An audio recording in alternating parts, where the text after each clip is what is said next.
सब साथियों को सबको हाथ जोड़ के नमस्कार। साथियों, आज दाता सिंह वाड़ा खनौरी बॉर्डर पे जहाँ पे 13 फरवरी से किसानों का आंदोलन चला हुआ है, वहाँ पे all India Trinamool Congress party का एक 5 सदस्यीय प्रतिनिधिमंडल आया था, जिसमें उनके 5 एमपीज थे और कुछ उनके अन्य पदाधिकारी थे। अब सबसे बड़ा सवाल ये है कि वो प्रतिनिधिमंडल क्यों आया था। मैं आपको बता दूं, 2 दिन पहले हमारे पास फ़ोन आया कि भाई टीएमसी की तरफ से उनका एक प्रतिनिधिमंडल किसानों से मिलने आना चाहता है। हमारे फोरम ने बिल्कुल स्पष्ट कर रखा है पहले दिन से कि कोई भी पॉलिटिकल पार्टी का व्यक्ति हो, ना तो उनको हम मंच देंगे ना माइक देंगे।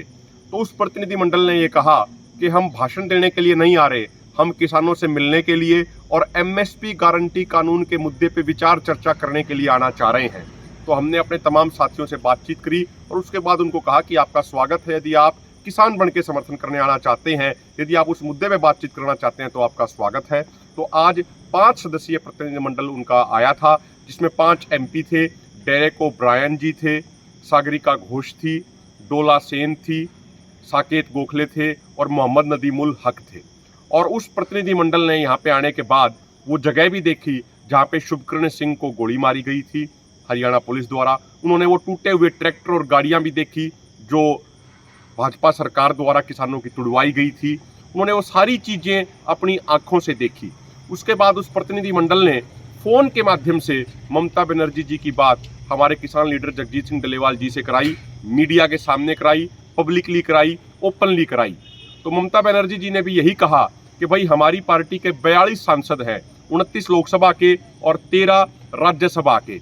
उन्होंने कहा और ये 5 सांसदों ने भी यही कहा कि भाई जो आगामी सत्र आएगा जुलाई में संसद का, उसमें उनके 42 के 42 सांसद एमएसपी गारंटी कानून के मुद्दे को पार्लियामेंट के अंदर उठाएंगे।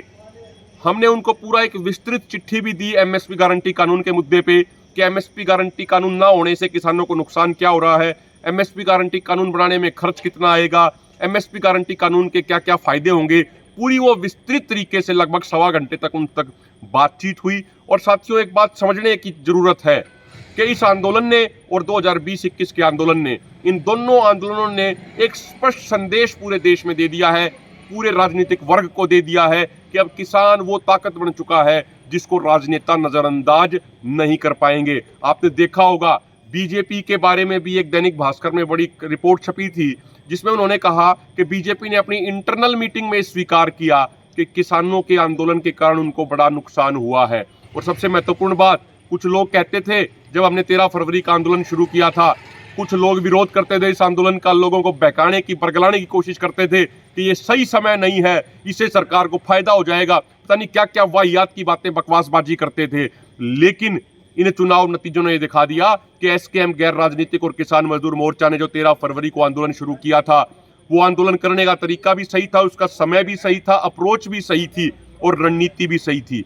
2019 के इलेक्शन में 398 जो ग्रामीण एरिया की लोकसभा सीटें हैं, उनमें से भारतीय जनता पार्टी ने 236 पे जीत दर्ज की थी। लेकिन अब की बार उन 398 में से मात्र 165 पे जीत दर्ज कर पाई, यानी 71 सीटें 2019 के मुकाबले कम होगी।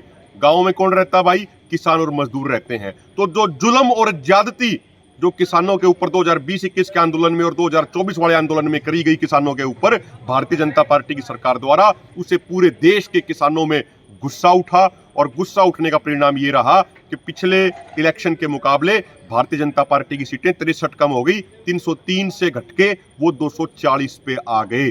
तो मेरे भाइयों बुजुर्गों, हम सिर्फ इतनी बात कहना चाह रहे हैं, जो आज सांसदों का एक प्रतिनिधिमंडल आया था, उन्होंने पूरी एमएसपी गारंटी कानून पर चर्चा करी, उन्होंने वो हथियार भी देखे जिनका इस्तेमाल किसानों के ऊपर किया गया, और उन्होंने ये आश्वासन दिया है। और ममता बनर्जी जी ने जो खुद फोन पे बात करी जगजीत सिंह डल्लेवाल जी से, मीडिया के सामने, किसानों के सामने, उन्होंने ये आश्वासन दिया है कि वो मजबूती से एमएसपी गारंटी कानून के मुद्दे को संसद में उठाएंगे। और इससे एक बात और स्पष्ट हो जाती है कि एमएसपी गारंटी कानून के मुद्दे को पहले हम लोगों ने सबने मिलजुल के आम चर्चा का विषय बनाया, तमाम अखबारों ने एमएसपी गारंटी कानून के ऊपर लिखना शुरू किया, और अब संसद के अंदर भी एमएसपी गारंटी कानून पे चर्चा होगी।